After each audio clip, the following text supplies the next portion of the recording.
चला तर मंडळी, आज आपण 1 वाटी रव्यामध्ये अर्धी वाटी दही घालून पौष्टिक पदार्थ बनवतोय। करायला खूप सोपा आहे, झटपट बनतो, नक्की करून बघा। यासाठी इथे मी 1 वाटी रवा घेतलेला आहे। रवा तुम्ही कोणताही घेऊ शकता, जाडा किंवा बारीक कोणताही घेतला तरी सुद्धा चालेल। आता हा रवा एक मिक्सिंग बाउल मध्ये काढून घेतला। यानंतर सारख्याच वाटीने मी इथे अर्धी वाटी दही घेतलेला आहे। यानंतर याच वाटीने 1 वाटी पाणी घालायचं आहे। दही ज्या वाटीमध्ये होतं त्यामध्येच मी पाणी घातलेलं आहे। आता हे सगळं मिक्स करून घ्यायचं आहे। सुरुवातीला पाणी घालायचं नाही, जास्त गरज लागेल तर आपण इथे नंतर पाण्याचा वापर करू शकता। बॅटर हे छान असं फेटून घेतलेलं आहे। हे बघा, असं पाहिजे बॅटर, जास्त पातळ नको किंवा जास्त घट्ट नको। छान असं आपलं हे बॅटर तयार झालेलं आहे। आपण यामध्ये रवा घातला असल्यामुळे रवा फुलण्यासाठी 5 मिनिटं तरी लागतो। यासाठी झाकण ठेवायचं आणि 5 मिनिट रेस्ट करण्यासाठी बाजूला ठेवून द्यायचं। तोपर्यंत आपण पुढची तयारी करूया। तर इथे मी पॅन गरम करायला ठेवलाय। आपण मस्त एक चटपटीत चटणी सुद्धा बनवतोय। चटणी बनवण्यासाठी पॅन मध्ये तेल घालायचं। यानंतर घालायची आहे 1 चमचा चणा डाळ आणि 1 चमचा उडदाची डाळ। आता ही दोन्ही डाळ मिक्स करून घ्यायची आहे। 1-2 मिनिटं परतून घ्यायची चांगली। यानंतर घालायचा आहे 1 ओबडधोबड चिरून घेतलेला कांदा आणि 1 टोमॅटो चिरून घेतलेला, तो सुद्धा घातला। यानंतर 2 बेडगी मिरची घेतलेल्या आहेत, अशा तोडून घालूया। 4-5 लसणाच्या पाकळ्या, थोडासा आल्याचा तुकडा, 1 हिरवी मिरची आणि सगळं साहित्य मिक्स करून घेऊया। सगळी ही चटणीचे पदार्थ आहे ते चांगले मऊसूत व्हायला पाहिजे, म्हणजे वाटताना छान अशी ही चटणी वाटली जाते। आपण मस्त साऊथ इंडियन स्टाईल ही चटपटीत लाल चटणी बनवतोय। 1-2 मिनिटं छान परतून घेतलाय, मऊसूत झालाय, बाजूला काढून थंड करून घेऊया। मिक्सरचं भांडं घेतलेलं आहे। चटणीचं साहित्य सगळं थंड झाल्यानंतरच मिक्सरच्या भांड्यामध्ये घालायचं आहे।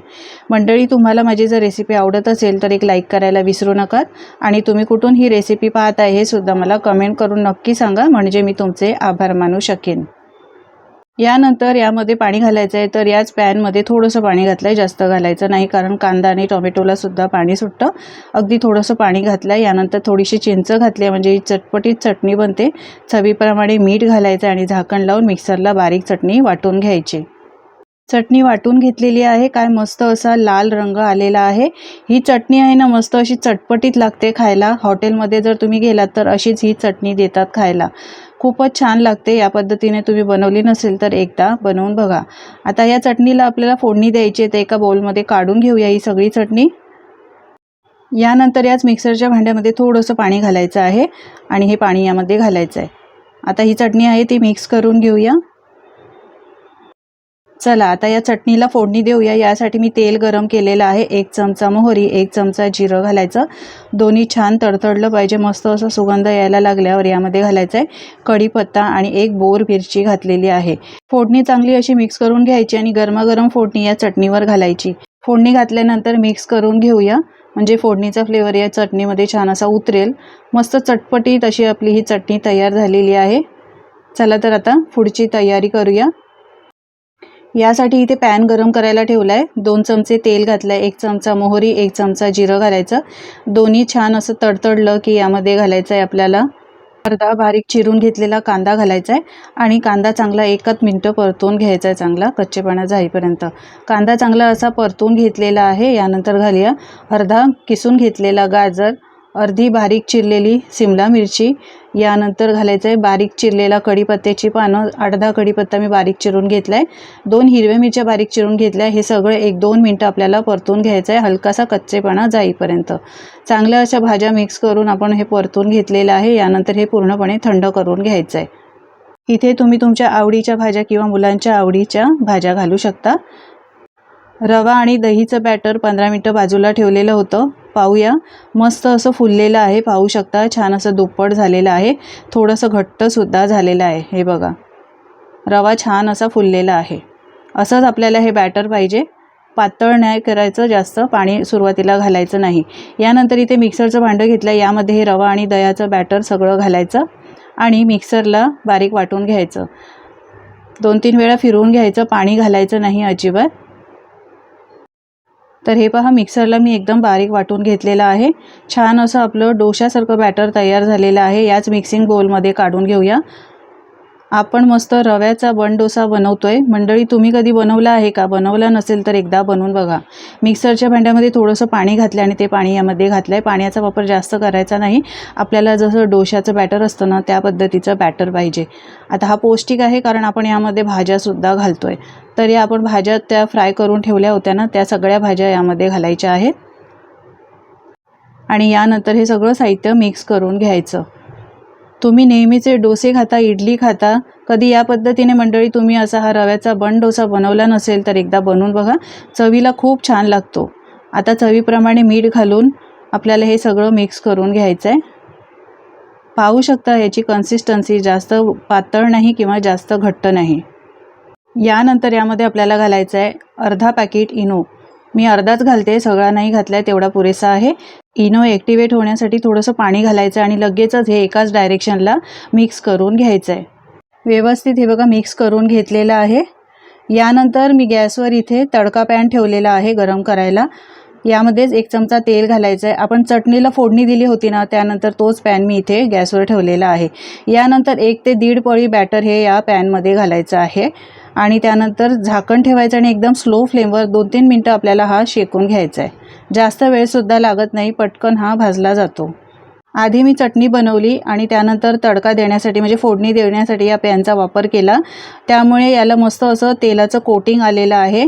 यामुळे यामध्ये छान असे हे बन डोसे तयार होतात. पाहू शकता एका बाजूनी छान 2-3 मिनटामध्ये कोरडं झालेलं आहे. आता याला पलटून घ्यायचं आहे आणि दुसऱ्या बाजूनी सुद्धा भाजून घ्यायचं आहे. मस्त असा रंग आलेला आहे पहा. छान असा फ्लफीसुद्धा झालेला आहे. आता झाकण ठेवूया आणि 1-2 मिनटं दुसऱ्या बाजूनी सुद्धा चांगला भाजून घेऊया. तेलाचं कोटिंग मस्त याला आल्यामुळे पॅनला हे अजिबात चिटकत नाही आणि व्यवस्थित हे बन डोसे बनतात. हे बघा छान असं झालेलं आहे. काढून घेऊया आता. हे पहा मस्त असा सुरेख रंग आलेला आहे. काढून घ्यायचा आहे आणि याच पद्धतीने बाकीचे बन डोसे सुद्धा बनवून घ्यायचे आहेत. अर्धा चमचा फक्त तेल घालायचं आणि त्यानंतर 1.5 ते 2 पळी हे बॅटर घालायचं आहे आणि झाकण ठेवायचं आणि 1-2 मिनटं एका बाजूने भाजून घ्यायचं आणि त्यानंतर परत उलटून याला दुसऱ्या बाजूने सुद्धा भाजून घ्यायचं आहे. पहा हा सुद्धा मस्त असा फुललेला आहे. लगेचच हा निघतो, अजिबात याला चिटकत नाही आहे. सावकाश थोडं काढायचं. हे बघा पलटून घ्यायचं. यालासुद्धा खूप सुरेख रंग आला आहे. झाकण ठेवूया आणि हा सुद्धा भाजून घेऊया. खूप मस्त याला रंग आलेला आहे. काढून घेऊया. पहा मस्त असं जाळीसुद्धा आलेले आहेत याला. छान असं दिसतोय. खायला खूप छान लागतो मंडळी. नेहमीच्या नाश्त्यापेक्षा वेगळा पदार्थ आहे, वेगळा प्रकार आहे.